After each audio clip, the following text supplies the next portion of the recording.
Hey guys, how you doing? My name is Ivan Ravensky. I'm gonna be the anchor for today's episode. So I know last episode we went over with Noel. Oh, it's Halloween. It's not Halloween no more. We're still gonna talk about the spooky stuff. Let's go. Presidential candidates: Donald J. Trump, Hillary, something Clinton. All right, you ready to go? You ready to go? Let's do this. Scott. With November 8th just around the corner, over a year of campaigning is finally coming to an end, with former Secretary of State Hillary Clinton and businessman Donald Trump as the only two candidates with a real chance of winning. With historic unfavorability ratings for both candidates, one must come to wonder, how did we get to this point? On April 12th of 2015, Hillary Clinton formally announced her candidacy for president in a YouTube video. 18 days later, on the 30th of April, Senator of Vermont Bernie Sanders, her biggest opponent in the Democratic primaries, announced his candidacy for president as well. About a month and a half later, on the 16th of June, Donald Trump held a conference in which he would also begin his presidential campaign. From the very beginning, his campaign had been littered with controversy. His announcement speech kicked things off when he claimed that he would build a great big wall between the US and Mexico to keep out the, quote, rapists and people that are bringing crime amongst other things. He had been accused of sexual assault throughout the campaign, as well as making controversial and arguably racist remarks. He had been repeatedly accused of not paying federal income taxes and practically admitted to doing so in the presidential debates. Quite recently, Donald Trump had an audio leaked of him saying that he could get away with anything and that he could grab him by the pussy. That is not to say that Hillary's campaign had not had its fair share of controversy. The biggest of her issues would most definitely be the email scandal. While she was Secretary of State, Hillary Clinton ran a private email server without permission from the State Department. When asked to hand over the emails to the FBI to be reviewed, Clinton had 30,000 emails deleted that were all claimed non-work related. Personal emails, but let's be real, she was most definitely hiding something. When it came time to decide whether or not to indict Clinton for mishandling classified government information, FBI Director James Comey chose not to do so on the grounds that there was not enough evidence to properly prosecute her for those charges. Hillary Clinton is known to fluctuate on many of her stances, such as gay marriage, of which she is previously quoted stating that she opposed it. However, these are her formal to-date stances on the issues. She believes in helping keep families together and providing an easy path to citizenship, while still keeping a secure border. She believes that women should have a right to decide whether or not they can have a safe abortion. She hopes to close the loopholes that allow people to get guns when they shouldn't, and wants to keep guns from terrorist suspects, violent criminals, and domestic abusers. The belief that she wants to ban people from owning guns is 100% wrong.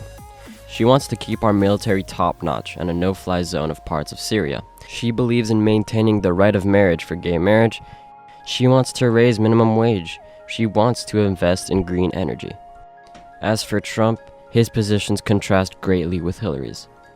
He opposes abortion in all cases except for those relating to rape, incest, and life of the mother. He is a staunch supporter of gun rights.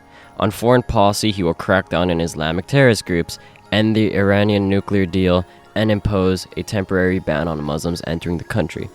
He will cut taxes to 15% for businesses and 3 brackets of 12, 25, and 33%. He does not have an explicitly stated opinion on gay marriage, but does believe that the states should have made the decision, not the Supreme Court. He wants a patient-centered, privatized healthcare system. He believes climate change is a hoax and says that we will continue to use non-renewable resources. With all that being said, who do you think should be the president?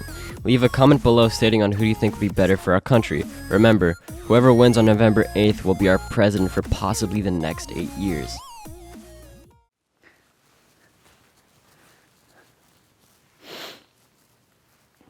Line. Thank you. All right. Good luck, America, on those election results coming out next week. Yes, it comes out next week. Line. They don't respond. All right. It's time to segue into the next segment. Something that affects us all as students, parents, homeowners, taxpayers. School budget cuts.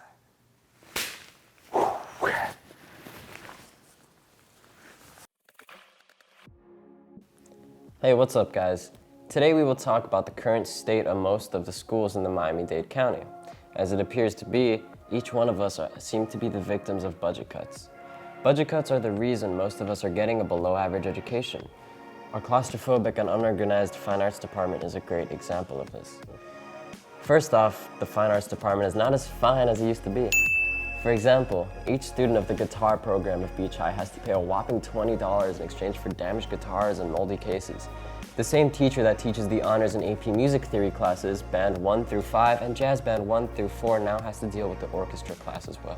This has caused for most of the music classes to be bunched up in the same place, including one of the most important classes, AP music theory. Music theory honors students have to learn at the same advanced pace as the AP students who already took the honors class last year. And to compensate, the AP students have to slow down in order for the honors students to catch up. Also, in the previous year, we had 2 separate classes for jazz band. There was a beginner class and an advanced class. Jazz 1 through 4 was forced to be in the same period. There was a lot of people with different skill levels trying to keep up with each other, and it's not easy. I think we should all fly out to California and beg Mr. Fig to come and help out. Unfortunately, Ms. Serrano's classes are not the only ones that are crowded. Lots of subjects do not have a dedicated teacher, so they throw them all into one room with one teacher. Students who are taking anatomy honors couldn't find a teacher, so they gave every person a Ms. Janite's period 4. There are currently about 45 people in that class. Today, we have a testimony from a student who did not see it coming. Good morning, Ivan.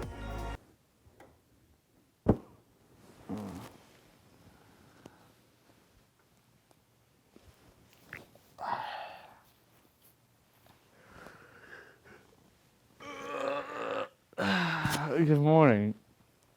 I didn't see this coming. This is a testimony. Give me a second. Get one of these. I'm a little bit sick. All right. So on the 3rd day of school, I'm walking to my 7th period. I'm a little bit late. I want to grab Powerade. So I'm about to sneeze. So there's a sign on my 7th period, and it says, go to room 245. So I go, I just get inside and sit down. Everybody's already talking. I don't know what's going on. And I assume that there's no assignment left for my class. So I'm sitting there on my computer, and the teacher comes up to me. He's like, what are you doing? And like, I'm like, I don't know, you know? And then he tells me that my whole class got switched over to his 7th period because Mr. Dreesen didn't have a planning period because all his classes are so full and all the classes are so full, so he had to move everybody over to that period. So imagine that. He has so many classes, there's no way he could have orchestra because he didn't even have a planning period, which he has to have by law or something, I don't know. Good night. Well, due to the No Child Left Behind policy that was initiated by President Bush, there's been a surplus in students and no appropriate funding for the classes. Congress is not spending enough money for schools because they value things such as national defense and health insurance. Have you guys ever realized how most of our textbooks are really outdated? Here we have some textbooks that were given to most of the AP and IB students. Here we have a textbook from AP European History class that was used 2 years ago. This textbook was published in 2004. 2 years ago, that means it's 10 years old last time it was used. It's incredible. Are you guys aware that every year we're making new discoveries that might refute the information in these textbooks? This physics book is 7 years old, and this chemistry book is also 7 years old. Come on, man, we should at least be getting books with information my grandmother can't disprove. Frankly, this is a big issue. What does the future hold for students that are packed like sardines in a can with books with old information that's wrong? The AP Psychology textbook is so outdated that even Ms. Balgobin warns that if you study for the AP test with it, you're sure to fail. Why would we want to fail an AP test, America? Why? This is Jared Wolfson signing out. Hey guys, just make sure to go out and vote. Let your voices be heard. All right, remember, have a great week and follow us on social media. The tags will be down below, at Mbsn Student News. Is that it? Mbsn Student News. Maybe the editing guy can put like some Comic Sans text right here in like orange. Let's hope he does that. All right, have a great week.